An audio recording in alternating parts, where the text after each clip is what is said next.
My boss called me into her office and said, "We need to talk about what you did to your coworker's duck." My coworker Gerald had walked into the office 3 months ago, carrying an actual duck. "Everyone meet Quackers," he announced. My anxiety support animal. The duck waddled over to my desk and I felt my throat instantly closing up. I'm severely allergic to birds. By lunchtime, my eyes were swollen completely shut and I was wheezing. I stumbled into HR and could barely see the manager through my puffy eyelids. "There's a duck," I said. "I'm allergic to birds. I can't breathe." She slid a bottle of Benadryl across her desk. "Gerald has documentation. You'll need to manage your symptoms." The next 3 months were hell. During my biggest client presentation, I sneezed 17 times in a row because Quackers was sitting under the conference table. The client asked if I was okay and I tried to say yes, but my face was so swollen, I looked like I'd been in a car accident. We lost the account. When I complained to HR, Gerald overheard and cornered me by the elevator. "You're discriminating against my disability," he said, clutching Quackers to his chest. "That's illegal, you know." The duck quacked in my face and I had an allergic reaction so bad I had to leave work early. My coworker Jennifer started leaving rubber ducks on my desk with little notes like, "Quackers says hi." One morning I came in to find my keyboard covered in actual duck poop. I took it to HR with photos. "Can you prove it was Quackers?" the manager asked. I stared at her. "It's duck poop. There's one duck in this office." She said she'd look into it. Nothing changed. My doctor wrote a note saying my allergy was severe enough to be dangerous. HR told me to try a different antihistamine. Then one morning I came in at 6 a.m. because I needed to finish a report and couldn't do it with Quackers around. The office was empty and beautiful and silent. I made coffee in the break room and sat at my desk actually able to breathe. Around 7, Gerald walked in with Quackers. "You're here early," he said cheerfully. The duck immediately waddled toward my desk and my eyes started watering. An hour later, Gerald started screaming, "Quackers! Quackers!" I ran over. The duck was lying on the floor near the break room, not moving. My boss called me into her office that afternoon. The HR manager was already sitting there. "Where were you this morning?" my boss asked. "I came in early to work on the Garnington report." She turned her computer screen toward me. Security footage showed me alone in the break room making coffee right where Quackers died later. "We're investigating whether you poisoned Gerald's duck." My mouth fell open. I didn't touch that duck. Gerald filed a police report. The company suspended me. A detective showed up at my apartment with a folder full of my HR complaints. "You filed 16 complaints about this duck in 3 months, he said. "That's a lot of motivation." My coworkers posted on Facebook calling me a murderer. Someone left a dead rubber duck on my doorstep. I couldn't sleep, so I watched the security footage over and over on my laptop. Then I noticed it. The timestamp jumped from 7:15 to 7:30. 15 minutes were missing. I dug through the company directory and found that Justin from IT could delete footage. I'd heard him yelling about Quackers eating his lunch twice. I waited for him in the parking lot after work. "Justin, I know you deleted that footage." His face went white. "I don't know what you're talking about." I stepped closer. The duck died right after that missing 15 minutes. "What did you do?" He looked around and then his shoulders dropped. "It kept eating my food. I left out some stuff with rat poison in it. I didn't think it would actually eat it that fast." When Gerald started screaming, I panicked and deleted the footage. But everyone already hated you, so I went straight to my boss in HR the next morning and told them everything. My boss looked at me like I was insane. "So you're saying Justin killed the duck and framed you, but you have no proof of this?" Justin denied the entire conversation ever happened. He told HR I was harassing him and making up lies to save myself. The company was on the brink of firing me for creating a hostile work environment, and Gerald had just shown up at my doorstep, suing me for $50,000 in emotional damages. Gerald stands on my doorstep with a woman in a gray suit holding a folder, and my stomach drops when I see the papers. He shoves them at me and I take them with shaking hands, seeing the words, "Complaint for damages" at the top in bold letters. His face is red and wet with tears, and he points at me with a trembling finger. The woman touches his arm gently, and he turns away, walking down the steps while his shoulders shake. I watch them get into a black car and drive away, then I close the door and slide down to the floor with the papers in my lap. The lawsuit says I killed his duck on purpose because I hated it, and he wants $50,000 for his pain and suffering. I read it 3 times, and each time makes me feel sicker because it describes me as cruel and heartless, someone who would poison an innocent animal. My phone is on the coffee table, and I grab it, scrolling through my contacts for anyone who might know a lawyer. I start calling at 8 p.m., leaving voicemails that probably sound crazy because I'm talking too fast, and my voice keeps breaking. Most numbers go straight to voicemail saying the office is closed until Monday. I call my cousin who went to law school, but he does real estate work, and tells me to find a criminal attorney. I Google lawyers in my area and start cold calling the emergency numbers listed on their websites. One receptionist tells me consultation fees start at $500, and I say yes immediately, not even caring about the cost. Another office says they can't take new clients for 3 weeks. I leave messages everywhere, explaining that I'm being sued and investigated for killing a duck I didn't kill. By 11 p.m., I'm sitting in the dark with my phone in my hand, wondering if I should just give up. Then my phone rings with an unknown number, and I answer it so fast I almost drop it. A man's voice asks if I'm the one who called about the duck case, and I say yes. He introduces himself as Philip Kelly and says he got my voicemail, and something about my situation caught his attention. We talk for 20 minutes while he asks basic questions about what happened, and he agrees to meet me tomorrow morning at 7 a.m. I thank him about 5 times, and he tells me to bring every document I have related to the case. I show up at Philip's office at 6:50 a.m. with a backpack full of papers and my laptop. His office is in an old building downtown and smells like coffee and old books, with wooden furniture and shelves packed with legal volumes. Philip is maybe 50 years old with gray hair and reading glasses, wearing a button-down shirt without a tie. He shakes my hand and points to a chair across from his desk, then pours me coffee from a pot on a side table. I start explaining everything from the beginning while he takes notes on a yellow legal pad, his pen moving fast across the paper. He doesn't interrupt once, just keeps writing and nodding, his expression completely neutral. I tell him about my allergy, the 16-hour complaints, coming in early that morning, finding the duck dead, being suspended, confronting Justin in the parking lot. When I mention the missing 15 minutes in the security footage, Philip's pen stops moving and he looks up at me. His eyes are sharp behind his glasses and he asks me to repeat that part.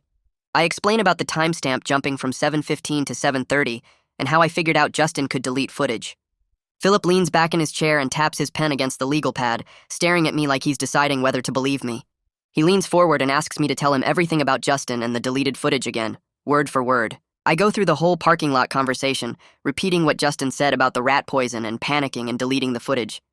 Philip makes me tell it 3 times, asking specific questions each time about Justin's exact words and body language. He wants to know if anyone else was around, if I recorded it, if Justin seemed scared or angry. I tell him Justin looked terrified at first, then relieved when he realized I had no proof. Philip sets down his pen and explains that if I'm telling the truth, Justin committed a serious crime by destroying evidence in a police investigation. He says evidence tampering is a felony and shows consciousness of guilt, which could help prove my innocence. But he warns me that without proof of our conversation, it's my word against Justin's, and Justin already told HR I was lying. I ask what we can do, and Philip says we need to build a case showing Justin had means, motive, and opportunity to kill the duck.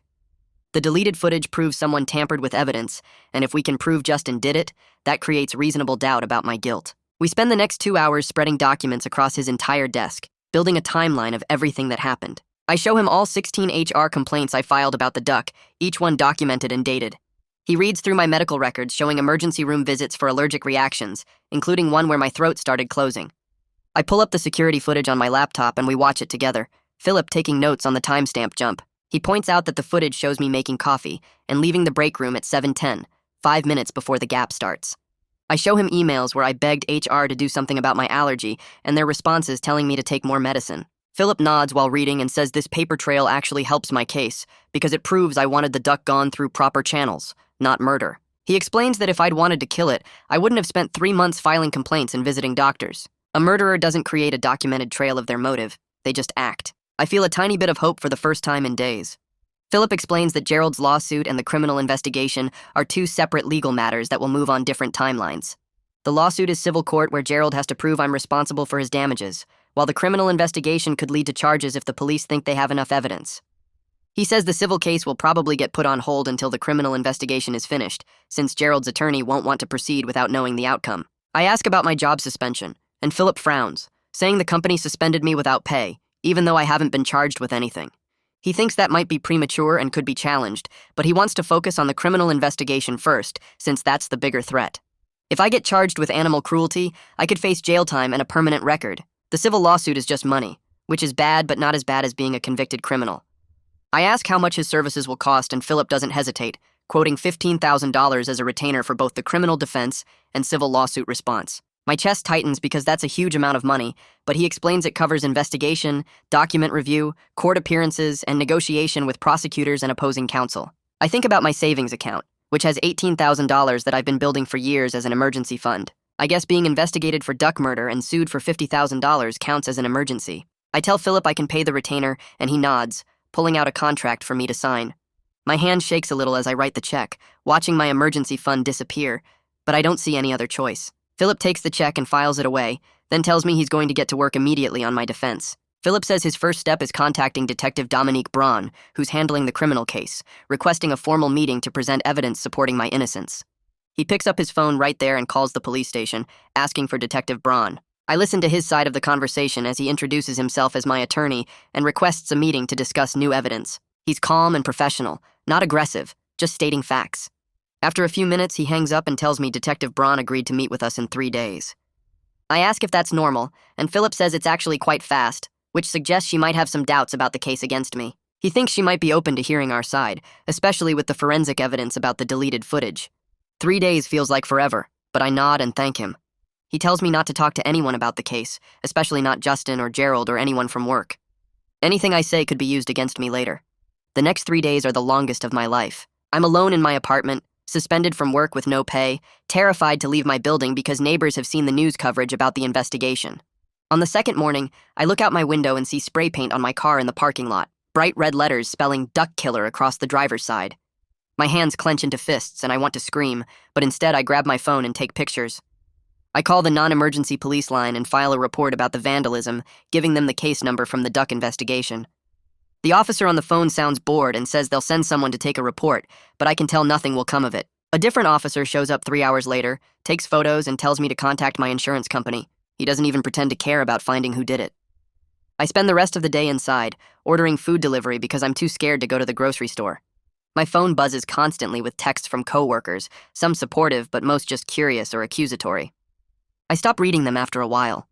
On the third day, my phone rings with a number I don't recognize and I almost don't answer, but something makes me pick up. A woman's voice says my name and asks if I remember her. It takes me a second to place the voice, then I realize it's Naomi, my ex-girlfriend. We broke up 6 months ago after dating for 2 years, but we stayed friendly and text occasionally. She says she saw my name in a news article about the investigation and wanted to check if I'm okay. My throat gets tight and I tell her I didn't kill the duck. I swear I didn't. Naomi says she knows I didn't because she remembers when we had to put her cat down years ago and I cried harder than she did.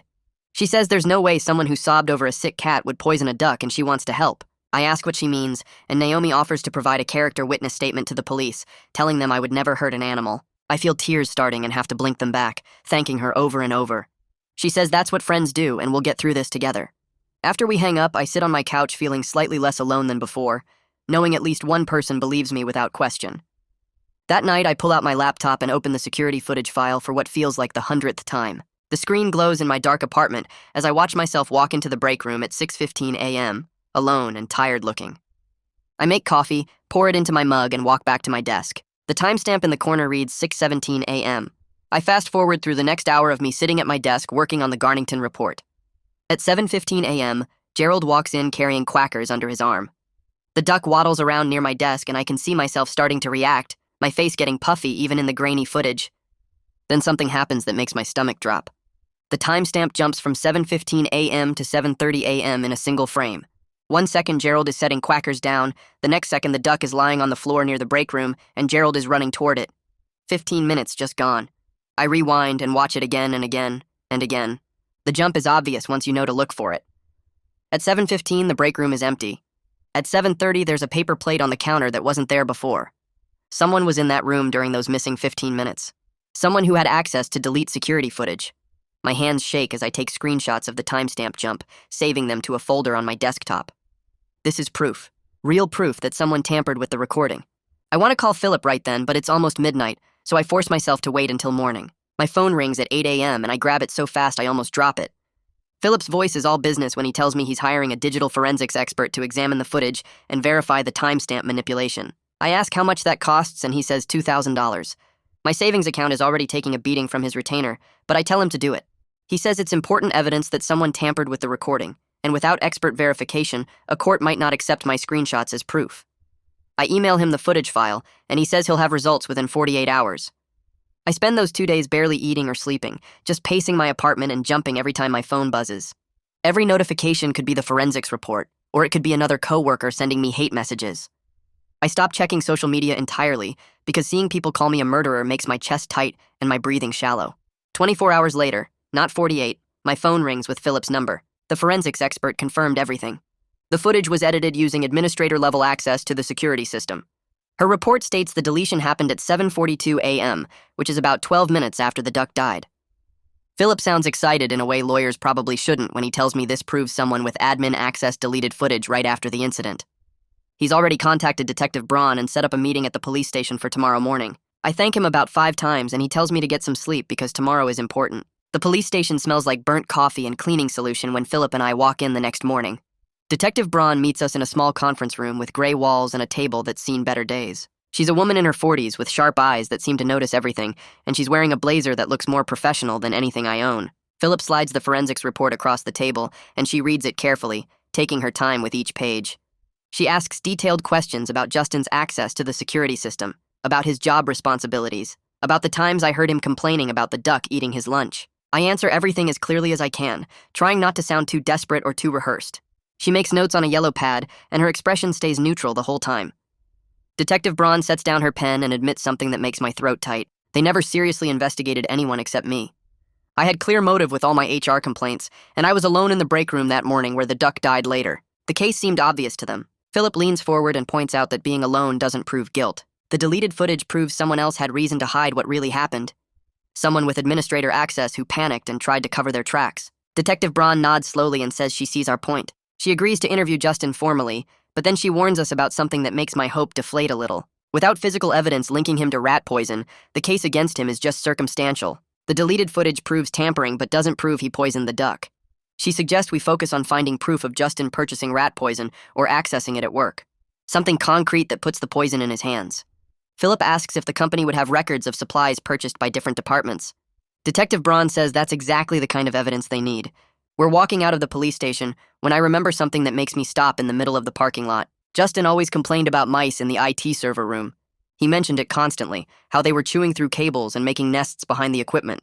He said he set traps down there.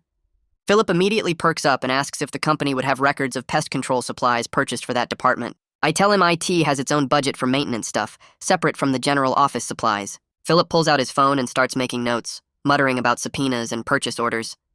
I call Maurice that afternoon and ask if he'll meet me for coffee. There's a long pause before he agrees, and when I see him at the coffee shop the next morning, he looks uncomfortable. He keeps glancing around like someone might see us together and report back to the office. I explain that I need information to clear my name, and I ask about IT department budgets. Maurice shifts in his seat and confirms that IT has its own budget for maintenance supplies, including pest control. The server room has ongoing mouse problems, and Justin handles ordering supplies for that area. Maurice won't look directly at me when he talks, and his coffee sits untouched on the table between us. I ask if he can access IT's purchasing records, and Maurice shakes his head quickly. He says he can't get those without authorization, but then he suggests something helpful. The building manager oversees all facility maintenance and supply orders for the whole building. He might have records of everything purchased, including IT's pest control supplies. Maurice finishes his coffee in 3 quick gulps, wishes me luck, and leaves before I can thank him properly. He clearly doesn't want to be associated with me any longer than necessary. The building manager's office is in the basement next to the maintenance closets. Frank is a tired-looking guy in his 50s with grease stains on his work shirt. He seems annoyed when I knock on his door and ask about purchasing records. His expression changes when I explain I'm trying to prove my innocence in a criminal investigation. He pulls up records on his ancient desktop computer, squinting at the screen and clicking through files. After a few minutes, he turns the monitor toward me and shows me that IT department ordered rat poison 3 times in the past year. The most recent order was 2 weeks before the duck died. Frank prints out the receipts without me even asking, and each one shows an employee ID number next to the order. The most recent receipt has Justin's ID number right there in black and white. I grab the receipts from Frank and practically run to my car. My hands shake as I drive to Philip's office because this is actual proof that Justin ordered the poison. I text him that I'm coming with important evidence, and he responds immediately telling me to come straight there. When I burst into his office 20 minutes later, he's already cleared his desk and has his legal pad ready. I spread the 3 receipts out in front of him and point to Justin's employee ID number on the most recent one from 2 weeks before the duck died. Philip picks up each receipt and examines them carefully, then he actually smiles for the first time since I hired him. He tells me this is exactly what we needed, because it puts the murder weapon directly in Justin's possession with documented proof. I ask if this is enough to clear me, and Philip explains it's not quite that simple, but it's strong evidence that shifts the investigation toward Justin. He immediately calls Detective Braun and tells her we have purchasing records showing Justin ordered rat poison right before the duck died. She agrees to bring Justin in for questioning that afternoon and asks us to bring the original receipts to the station. Philip and I arrive at the police station 2 hours later, and Detective Braun meets us in the lobby. She takes the receipts and examines them closely, then nods and says this is good evidence. She tells us Justin is on his way in for questioning and we're welcome to wait if we want. Philip says we'll stay because he wants to know how Justin responds to being confronted with the receipts. We sit in the waiting area on uncomfortable plastic chairs, and I watch the clock on the wall tick forward. Justin arrives 30 minutes later, escorted by a uniformed officer, and he looks confused and annoyed. He doesn't see me sitting in the corner because I'm partially hidden behind a filing cabinet. Detective Braun takes him into an interview room and closes the door. The first hour passes slowly, and I can't hear anything through the closed door. Philip tells me to stay calm and let the detective do her job. Around the 90-minute mark, I start hearing Justin's voice getting louder through the door. I can't make out the words, but his tone is definitely defensive and angry. Philip leans forward and listens carefully. Then he whispers that Justin is probably being confronted with the purchasing records. Another 30 minutes pass and Justin's voice gets even louder. I hear him shout something about harassment and lies. Philip squeezes my shoulder and tells me this is a good sign, because innocent people don't usually get this defensive. At the 3-hour mark, the interview room door suddenly flies open and Justin storms out with his face completely red. He's breathing hard and his fists are clenched at his sides. He takes 3 steps into the waiting area, and then he sees me sitting there. His eyes go wide and then narrow with pure rage. He points directly at me and screams that I'm trying to frame him because I got caught killing the duck. He yells that I'm making up lies and harassing him to save myself. 2 officers immediately move toward him and tell him to calm down. Justin keeps screaming that I'm a liar and a murderer, and I planted evidence against him. 1 officer grabs his arm and Justin tries to pull away. The second officer takes his other arm and they start walking him toward the exit. Justin is still yelling over his shoulder that I won't get away with this and everyone knows I did it. The officers push him through the front doors, and I can still hear him shouting in the parking lot. My whole body is shaking and Philip puts his hand on my arm. He tells me that outburst just made Justin look extremely guilty. Detective Braun emerges from the interview room a few minutes later looking satisfied. She walks over to where Philip and I are sitting and sits down across from us. She explains that Justin denied ordering any rat poison, despite his employee ID being on all 3 receipts. He claimed someone must have stolen his ID credentials and used them to make the purchases. Detective Braun says his story about where he was that morning kept changing, and he couldn't explain why he deleted the security footage. She tells us she's now treating Justin as a serious suspect in the duck's death. Philip asks what happens next, and Detective Braun explains she's requesting a search warrant for Justin's home and work computer. She wants to look for evidence of the footage deletion and any research about poisoning animals. She says the warrant should come through within a few days, and the forensic search will take about a week. Philip warns me that this process could take weeks, but at least the investigation is finally looking at the right person. I feel relief flooding through me for the first time in weeks. Detective Braun stands up and shakes both our hands, then tells me to stay available because she'll have more questions as the investigation progresses. Philip and I walk out to the parking lot, and I actually feel like I can breathe properly. He reminds me that we're not done yet because Gerald's lawsuit is still active, and we need to deal with that separately. 2 days later, a thick envelope arrives at my apartment with legal documents inside. It's a notice that Gerald's lawsuit is proceeding to the discovery phase. Philip explains this means both sides have to exchange evidence and documents related to the case. Inside the envelope is a massive list of interrogatories from Valeria Chamberlain, Gerald's attorney.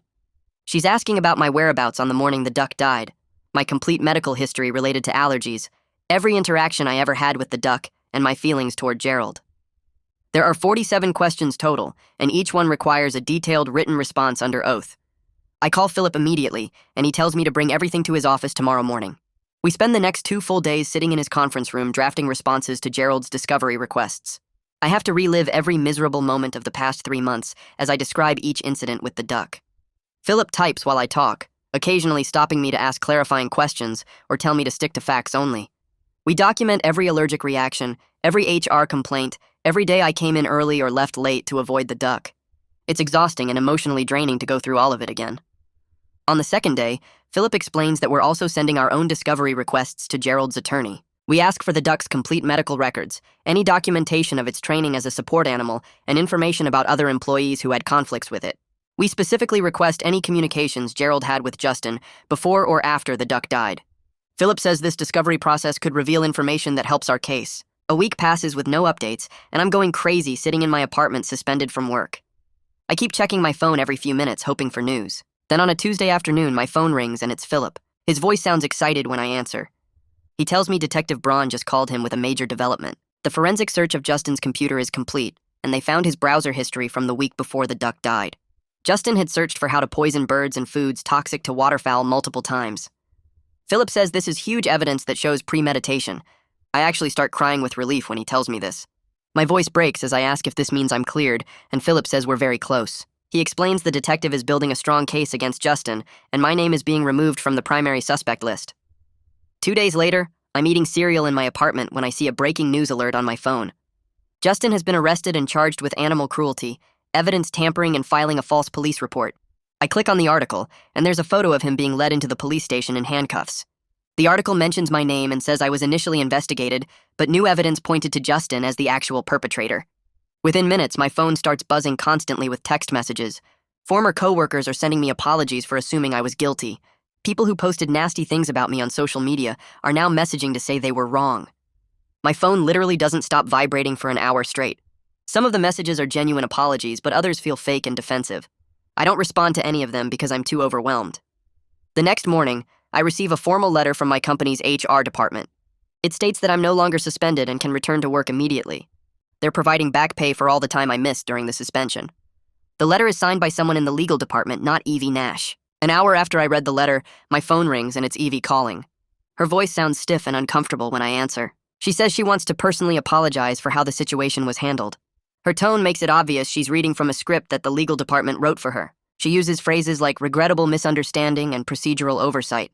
I don't say much during the call because I'm too angry about how she dismissed all my complaints for 3 months. When she finishes her scripted apology, there's an awkward silence. She asks if I have any questions and I tell her no. She says she looks forward to seeing me back at the office and I just say okay before hanging up. The next morning I walk into the office building and my stomach feels weird. I badge through security and take the elevator up to my floor. The doors open and I step into the hallway. Sarah from accounting sees me and her eyes go wide. She turns around and walks the other way really fast. I head toward my cubicle and past the break room where 3 people are getting coffee. They all stop talking when they see me. One of them gives me this huge fake smile and waves too enthusiastically. I nod and keep walking. My cubicle looks empty from far away. When I get closer, I see all my stuff is in a cardboard box sitting on my chair. Someone packed up my desk. My monitor is gone. My keyboard is gone. Even my stapler and pens are in the box. There's a sticky note on top that says, storage, in someone's handwriting. I stand there holding the box and people walk past without making eye contact. Jennifer from Marketing Speed walks by and says, welcome back, without slowing down or looking at me. I set the box on the desk and start unpacking. My hands shake a little as I plug my monitor back in. The whole floor feels too quiet. I can hear people whispering in nearby cubicles, but I can't make out the words. I'm setting up my keyboard when I hear footsteps behind me. I turn around and Gerald is standing there. His face goes completely white like he's seen a ghost. Then red rushes into his cheeks and his neck. He points at me and his hand is shaking. He asks why I'm back at work when his duck is still dead. His voice gets louder with each word. People start standing up in their cubicles to watch. I open my mouth to respond, but Gerald steps closer. He says I should be in jail. He says the company is protecting a murderer. His voice cracks and I can see tears in his eyes. Maurice appears from somewhere and puts himself between us. He puts his hand on Gerald's shoulder and tells him to come with him. Gerald tries to push past Maurice, but Maurice holds firm. He says they need to go to HR right now. Gerald is still yelling as Maurice guides him down the hallway. He keeps turning back to look at me. Other people slowly sink back down into their cubicles. I sit at my desk and my whole body feels shaky. I try to focus on logging into my computer, but my password doesn't work. I have to call IT to reset it. My phone rings around lunchtime and it's Philip. He sounds excited when I answer. He tells me Gerald's attorney called him this morning. Valeria wants to meet to discuss dropping the lawsuit. Philip says she apparently didn't know about Justin's arrest until yesterday. The criminal investigation developments caught her by surprise. He explains that she's probably worried about her client suing the wrong person. I ask if this means the lawsuit is over. Philip says not yet, but it's a very good sign. He's setting up a meeting for tomorrow afternoon at his office. He tells me to stay calm and let him do most of the talking. I hang up and actually feel hopeful for the first time in weeks. The next day, I drive to Philip's office and park in the visitor lot. The conference room has a long table, and Gerald is already sitting there with Valeria. Gerald looks terrible. His eyes are red and puffy. His hair is messy. He's wearing a wrinkled shirt. Valeria is a sharp-looking woman in a dark suit. She has a stack of folders in front of her. Philip and I sit across from them. Valeria starts talking in this professional voice about the recent developments in the criminal case. She says that continuing the lawsuit against me would be difficult, given the evidence against Justin. Gerald interrupts her. He says he doesn't care about difficult. He says someone needs to pay for what happened to his duck. His voice breaks. Valeria puts her hand on his arm and tells him to let her finish. She explains that the forensic evidence and Justin's browser history create serious problems for their case. Gerald's hands are flat on the table, and I can see them trembling. He keeps saying someone has to be held accountable. Valeria looks uncomfortable. She glances at Philip and then back at Gerald. Philip leans forward and speaks in this calm voice. He tells Gerald that he's welcome to sue Justin instead. Justin actually committed the crime. Justin poisoned the duck and then tried to frame me. Philip explains that pursuing me further would likely result in sanctions for filing a lawsuit without merit. The evidence clearly points to Justin. Gerald's eyes fill with tears. He puts his face in his hands. His shoulders shake. He says he just wanted someone to be held accountable for his loss. He loved that duck. It helped him with his problems. Now it's gone and no one seems to care. Valeria hands him a tissue. The room is quiet except for Gerald crying. I feel bad for him even though he tried to destroy my life. He's in real pain. I can see it. I hear myself talking before I really think about it. I tell Gerald I understand his grief. His duck made me sick for 3 months, but I never wanted it dead. I explain that I just wanted to breathe in my own workplace. I'm sorry that Justin's actions took away something Gerald loved. The room goes silent. Valeria stares at me. Philip looks surprised. Gerald lifts his head and looks at me with red eyes. I mean what I said. I was miserable with that duck around, but I didn't want this. Gerald keeps staring at me for a long moment. Then he asks why I'm being nice to him. He tried to destroy my life with this lawsuit. I tell him that hurt people hurt people. I can see he's been suffering just like I have. Maybe we can both stop suffering now. Gerald's face crumples and he starts crying again. But this time it seems different. Less angry. More sad. Valeria clears her throat and says she's formally withdrawing the lawsuit. She slides papers across the table to Gerald. He stares at them for a minute. Then he picks up a pen with shaking hands and signs. Philip reaches across the table and shakes my hand. He tells me that was the most grown-up thing he's seen in 20 years of practicing law. I don't feel very grown up. I just feel tired. Gerald stands up and walks out without looking at anyone. Valeria packs up her folders and follows him. Philip and I sit there in the empty conference room. He tells me to celebrate tonight because this is a big win. I tell him I'll try. A few weeks pass and things settle into a new normal at work. Then Philip calls with an update about Justin. The criminal trial is scheduled for 4 months away. But Justin's attorney contacted the prosecutor about a plea deal. Philip explains that Justin is facing serious time if he goes to trial and gets convicted. The evidence against him is really strong. Pleading guilty to smaller charges might be his best choice. I ask what that means for me. Philip says it means the case is basically over. Justin will admit what he did. The record will be clear. I thank him and hang up. I sit in my apartment and feel this weird mix of relief and anger. Relief that it's ending. Anger that Justin tried to ruin my life to save himself. The company starts an internal investigation into how everything was handled. I have to meet with some people from the legal department. They ask me questions about every complaint I filed. They take notes on everything. A few weeks later, I hear through office gossip that Evie is being moved to a different position. Not fired, but demoted. A new HR director gets hired from outside the company. She sends an email to everyone about reviewing workplace safety policies. She mentions something about better handling accommodation requests. I read the email and feel a little bit satisfied. Not happy exactly. Just glad that someone is taking this seriously now.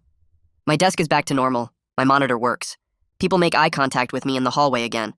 Life goes on. A few days later, Maurice calls me into his office and closes the door behind us. He sits down and looks uncomfortable. He tells me he should have pushed harder when I first complained about the duck. He admits the company failed me by not taking my allergy seriously. He says he's sorry for staying neutral when I needed someone to stand up for what was right. Then he slides a paper across his desk. It's a promotion to senior analyst with a raise of $12,000 a year. He says it's compensation for what I went through and recognition of my work. My bank account has $3,000 left after paying Philip's retainer and covering bills during my suspension. I tell Maurice I accept and we shake hands. He looks relieved. 2 weeks pass and Philip calls with news about Justin's case. The prosecutor offered a plea deal and Justin took it. He pled guilty to animal cruelty and evidence tampering. He gets 18 months probation and 500 hours of community service. He also has to pay Gerald $8,000 for the duck and emotional distress. Philip explains that Justin faced real jail time if he went to trial, so this was his best option. I ask if that means it's really over. Philip says the criminal case is closed and Gerald's lawsuit is dismissed. It's over. I sit on my couch after we hang up and feel this weird emptiness. I wanted justice and I got it, but it doesn't feel as satisfying as I thought it would. The sentencing hearing happens on a Thursday morning. I take the day off work and drive to the courthouse. The courtroom is small and cold. Gerald sits in the front row with his lawyer. Justin sits at the defendant's table in a suit that looks too big for him. The judge asks if Justin wants to make a statement. Justin stands up and reads from a paper in his shaking hands. He apologizes to Gerald for killing his duck and for the pain he caused. He says he made terrible choices and he's sorry. His voice cracks when he talks about panicking and deleting the footage. He never looks at me the entire time, not once. The judge sentences him according to the plea deal and it's done in 10 minutes. Justin walks out with his lawyer and I realize he's still mad at me. He thinks I ruined his life by exposing what he did. He'll probably hate me forever. Outside the courthouse, the sun is bright and warm. I'm walking to my car when Gerald calls my name. I turn around and he's standing there looking tired. He thanks me for not being mean during the investigation. He says he knows I could have made things harder for him. He pulls out his phone and shows me a photo of a duck. He adopted a new one named Quackers too. The duck is brown and white and looks almost identical to the first one. I smile without thinking about it and tell him I hope this one brings him comfort. He nods and puts his phone away. We stand there for a second, not knowing what to say. Then he walks to his car and I walk to mine. Back at the office the next week, I get an email from the new HR director. The company is implementing new policies for medical accommodations.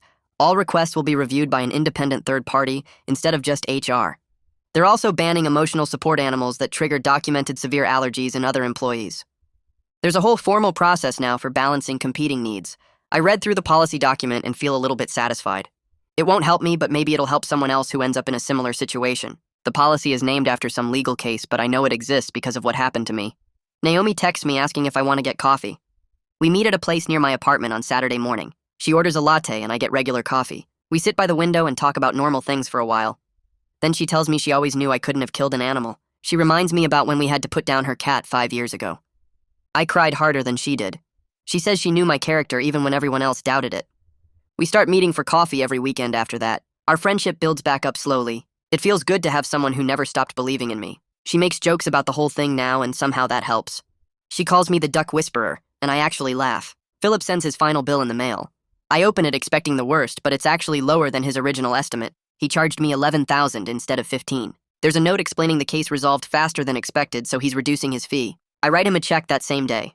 My savings account drops to almost nothing, but I don't care. His work saved me from criminal charges and financial ruin from Gerald's lawsuit. $11,000 is cheap for my freedom and reputation. I mail the check with a thank you note telling him I appreciate everything he did. The trauma from being falsely accused sits in my chest like a weight. I can't sleep well. I keep thinking about how close I came to losing everything. A coworker mentions her therapist helped her through a hard time. I find a therapist who specializes in trauma and book an appointment. Her office smells like lavender and has soft lighting. I tell her the whole story from start to finish. She listens without interrupting. Then she tells me my anger at the situation is valid.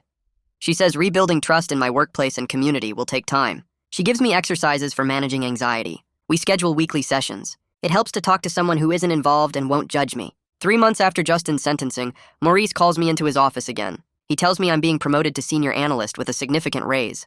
The promotion comes with a $15,000 salary increase and a better title. He says it's based on merit and my work performance. He emphasizes that it has nothing to do with guilt or compensation. I thank him and shake his hand, but I suspect the company wants to show they value me after the nightmare they put me through.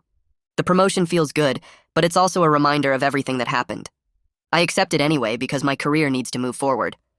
Gerald transfers to a different department the following month. I hear about it through office gossip before I see the official announcement. It's better for both of us that we don't have to interact every day. I see him occasionally in the cafeteria at lunch. He always has his phone out looking at something. One day I walk past his table and glance at his screen. It's a photo of Quackers 2 set as his wallpaper. The duck is swimming in what looks like a pond. Gerald looks up and we make eye contact. We both nod politely. Then I keep walking to get my food and he goes back to his phone. It's not friendship, but it's not hatred either. It's just two people who went through something terrible together and survived it. A few weeks after everything settled, the local news ran a follow-up segment about the case. The anchor explained how Justin had been convicted and how I'd been cleared of all accusations. My phone started buzzing within an hour of the broadcast airing. Former coworkers sent texts apologizing for believing I was guilty. A guy from accounting wrote a long message about how he felt terrible for avoiding me in the parking lot. My neighbor 2 doors down knocked and said she was sorry for crossing the street when she saw me. I accepted every apology and thanked people for reaching out, but I kept a mental list of who had stayed completely silent. The people who never doubted me publicly, but also never defended me. The ones who watched everything happen and said nothing at all. I didn't hold grudges, but I remembered. My therapist suggested I look into support groups for people who'd been falsely accused. I found one that met Tuesday nights at a community center across town. The first meeting I attended had 8 people sitting in a circle of folding chairs. A woman named Carol had spent 2 years fighting charges before security footage proved she wasn't even in the state when the crime happened. A man named Robert lost his job and his house before DNA evidence cleared him. Everyone had a story about their life falling apart while they waited for the truth to come out. Hearing their experiences made me feel less alone in what I'd gone through. Some of them had lost absolutely everything before being cleared. Robert was still trying to rebuild his credit 3 years later. Carol's marriage had ended during her legal battle. I realized I was actually pretty lucky that Philip found the evidence when he did. Another 6 months and I might have lost my apartment or ended up with a criminal record. The group met every week and I started going regularly. 6 months after Justin's sentencing, I got a call from Detective Braun. She told me Justin had violated his probation by sending threatening messages to Gerald about the money he owed. Gerald had saved the messages and reported them immediately. The court revoked Justin's probation and sentenced him to 90 days in county jail. I felt a strange mix of emotions when I heard the news. Part of me felt bad that anyone was going to jail, but a bigger part felt satisfied that Justin's own actions kept making things worse for him. He'd killed an innocent animal and tried to destroy my life to cover it up. Now he was facing real consequences because he couldn't control his anger even after getting a lenient sentence. I went back to work full-time after my suspension ended, and something felt different immediately. I could breathe normally for the first time in months. My eyes didn't water constantly. My throat didn't close up every morning. I hadn't realized just how much physical suffering I'd endured during those 3 months with the duck in the office.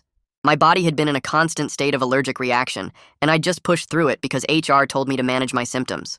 I kept my EpiPen in my desk drawer even though I didn't need it anymore. Every time I opened the drawer to get a pen or paperclip, I saw it sitting there. It reminded me how serious the situation had actually been. One bad reaction could have sent me to the hospital or worse. Philip called me into his office to discuss the settlement he'd negotiated with my company. They were offering $40,000 to resolve my potential wrongful suspension claim. Philip explained they wanted to avoid a lawsuit about how they'd handled my accommodation requests and the investigation. I signed the papers that same afternoon. Half the money went straight into my savings account to replace what I'd spent on legal fees. The other half I decided to use for a real vacation. I hadn't taken time off in 3 years except for being suspended. I booked 2 weeks in Colorado and flew out the following month. The mountains were huge and beautiful and completely free of birds. I spent my days hiking trails and breathing deeply without worrying about my throat closing up. The air was clean and cold and perfect. I sat on rocks overlooking valleys and felt grateful to be alive and free and vindicated. No one in Colorado knew anything about duck murders or false accusations.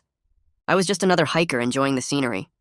Those 2 weeks reset something in my brain that had been broken since the investigation started. Maurice called me into his office the day after I got back from Colorado. He told me the company was assigning me to lead a major client project that could really advance my career if I handled it well. The project involved coordinating between 3 departments and presenting directly to executives. Maurice said he'd specifically fought to get me this opportunity. He admitted he felt guilty for not supporting me more during the investigation. He wanted to make up for staying neutral when I needed people to believe in my innocence. I thanked him and accepted the project. It felt good to have my career moving forward again instead of just surviving. Naomi and I started meeting for coffee every Saturday morning. After a few weeks, she suggested we try dating again. We'd broken up 6 months before the whole duck situation, but we'd stayed friends. She said watching me handle the false accusations with honesty and integrity reminded her why she'd fallen for me originally. We agreed to take things slow and be really honest about what we both wanted. Our first official date was dinner at an Italian place we used to go to. It felt comfortable and familiar, but also new somehow. We talked about the future instead of just rehashing the past. I felt genuinely hopeful about where things might go with us. A full year after Quackers died, I got an email from Gerald. The subject line just said checking in. He wrote that he was doing better and hoped I was too. He'd started volunteering at an animal sanctuary on weekends. Working with rescued animals was helping him process his grief in healthier ways. He said he understood now that I never wanted his duck to die. He apologized for the lawsuit and for making everything worse when I was also suffering. I wrote back telling him I was glad he found a good way to channel his feelings. I meant it too. Gerald had been a victim just like me. Justin had hurt both of us with his selfish actions. The HR department asked me to speak at a mandatory training session about workplace accommodations. They wanted me to share my experience, so employees would understand why it's important to take medical needs seriously. Standing in front of 40 coworkers talking about the worst months of my life was incredibly uncomfortable. But I did it because maybe it would prevent someone else from going through what I had. I explained how my allergy complaints were ignored until the situation exploded into a criminal investigation. Several people came up afterward to thank me for being willing to share something so personal. A woman from marketing said she'd been afraid to report her own accommodation issue, but my story gave her courage to speak up. 6 months after Justin's sentencing, I heard through my old coworker, Jack, that Justin had finished his probation without any more violations. Jack said Justin moved to Arizona and was working as a warehouse supervisor, completely out of the tech field. I hoped he learned something from the whole mess, from how he destroyed both our lives because a duck ate his sandwich. Part of me wanted to believe people could change, but mostly I just felt relieved he was gone, and I'd never have to see him again. My promotion to team lead came through about 3 weeks after the employee training session. Maurice called me into his office and told me I'd be managing 4 analysts starting next month. I'd be responsible for their project assignments, performance reviews, and making sure they felt supported in their work. The first thing I did as a manager was tell my new team that my door was always open if they had concerns about anything. I wanted them to feel safe raising issues before situations exploded into crises like mine had. 2 of my team members, Sarah and Ren, both thanked me privately for creating that kind of environment. Sarah said her previous manager had ignored her concerns about a coworker's behavior until it became a major HR problem. Ren mentioned he appreciated that I actually listened when he talked about workload stress instead of just telling him to push through it. Managing people turned out to be harder than I expected, but also more rewarding when I saw my team succeeding. Naomi and I had been dating again for 8 months when she suggested we look for an apartment together. We spent 3 weekends touring places before finding a 2-bedroom unit in a newer building across town. The apartment had big windows and updated appliances and felt like a real fresh start for both of us. We moved in on a Saturday in June with help from Naomi's brother and my cousin. That first night in our new place, we sat on the floor eating pizza because our furniture wasn't delivered yet, and Naomi showed me photos of cats at the local shelter. I reminded her I was severely allergic to birds, not cats, and she grinned and said she knew that. We adopted an orange tabby cat the next weekend and named him Pumpkin. I joked that at least cats and I got along fine, unlike certain waterfowl, and Naomi laughed so hard she snorted. Pumpkin became my constant companion when I worked from home, sleeping on my desk and occasionally walking across my keyboard during video calls. 2 years after the whole duck incident, a lawyer named Rebecca Maxwell contacted me through LinkedIn, asking if I'd be willing to consult on a case she was handling. Her client was facing false accusations of sabotaging a coworker's project, and the situation had some similarities to what I'd experienced. I met Rebecca at a coffee shop near my office and spent 3 hours walking her through everything I'd learned. I explained how important it was to document everything, to look for inconsistencies in the evidence, to find witnesses who might have information others overlooked. Rebecca took pages of notes and recorded our conversation with my permission. She said my insights about how false accusations spread through workplace gossip were especially helpful. Her client was eventually cleared when security footage showed a different employee accessing the sabotaged files. Rebecca sent me a thank you gift basket and told me I'd helped save her client's career. Knowing I could help someone else navigate the nightmare I'd survived made all the suffering feel slightly less pointless. The company created a new role called Employee Wellness Advocate about 6 months after my consultation with Rebecca. The HR director called me in and asked if I'd be interested in taking on the additional responsibility. The role involved reviewing company policies around worker safety and accommodation needs, making sure different employees' requirements were balanced fairly. I'd still keep my regular management duties, but would spend about 10 hours a week on wellness advocacy work. The position came with a small salary increase and the chance to actually prevent situations like mine from happening to others. I accepted immediately. My first project was reviewing the emotional support animal policy and recommending changes to better handle cases where one person's accommodation conflicted with another person's medical needs. The new policy required independent medical review and created a formal process for finding solutions that worked for everyone involved. I ran into Detective Braun completely by accident at a coffee shop downtown on a Tuesday morning. She was in line ahead of me and turned around when the barista called her name. She recognized me instantly and smiled, asking how I was doing. We ended up sitting together for 20 minutes talking about how life had gone since the case closed. Braun told me my case had taught her to look deeper into evidence, instead of assuming the obvious suspect was always guilty. She said she'd started questioning her initial assumptions more carefully in every investigation since then. I thanked her for being willing to investigate Justin properly, instead of just closing the case with me as the culprit. She said that's what good police work required, even when it meant more effort. We exchanged business cards before leaving, and she told me to reach out if I ever needed anything. 3 years after everything happened, I got assigned to a major project team that included Gerald. My stomach dropped when I saw his name on the team roster, but I decided to handle it professionally. Our first team meeting was awkward, with both of us avoiding eye contact while the project manager explained our objectives. But as we started working together on the actual tasks, things got easier. Gerald and I communicated through email and project management software, keeping everything focused on work deliverables. About 2 months into the project, we had to collaborate directly on a client presentation. We met in a conference room and spent 4 hours building slides and rehearsing our talking points. The presentation went well, and afterward, Gerald told me I'd done good work on the financial analysis section. I thanked him and complimented his market research. We never became friends or talked about personal stuff, but we reached a place of mutual respect that felt like real closure. We could work together effectively without pretending the past hadn't happened. Philip and I stayed in regular contact after my case ended. He'd email me every few months to check in and see how things were going. About a year after my case closed, he started referring other clients to me when they needed advice about workplace advocacy or handling false accusations. I'd meet with these people and share what I'd learned, and several of them hired Philip as their attorney based on my recommendation. Our relationship evolved from attorney and client into a genuine professional friendship built on mutual respect. Philip invited Naomi and me to his daughter's college graduation party, and we invited him to our engagement celebration later. He told me once that my case had reminded him why he became a lawyer, to help people fight for truth when everyone else had given up on them. 5 years after the duck incident, I got promoted to director of operations. The promotion came with a significant salary increase, a larger team to manage, and direct reports who were themselves managers.